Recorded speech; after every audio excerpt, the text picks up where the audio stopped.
আমি নিয়ে নিচ্ছি। চারিদিক দিয়ে দেখছেন সুন্দর মুড়ি, এই যে সুজন মাখিয়ে দিল, আর ভিতরে আছে চটপটি।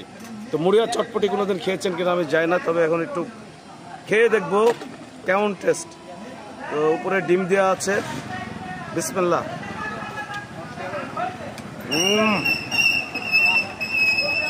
অসম রে ভাই, অসম, কে বলবো। খেয়ে দেখবেন মুড়ি আর চটপটি, এর একটা অতুলনীয় স্বাদ।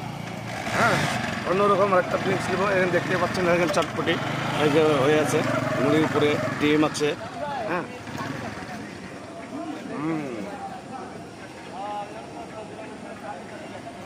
অমৃত ভাই, অমৃত। আর অবশ্যই বন্ধুরা, আপনারা ইউটিউবে কিন্তু আমার খুব কম সাবস্ক্রাইব করছেন, কিন্তু দেখেন অনেক লোক, যার ভিউ আসে 2K 3Kও ভিউ আসে, কিন্তু আপনারা সাবস্ক্রাইব করেন না। অবশ্যই সাবস্ক্রাইব করবেন, পাশে থাকবেন। আল্লাহ হাফেজ।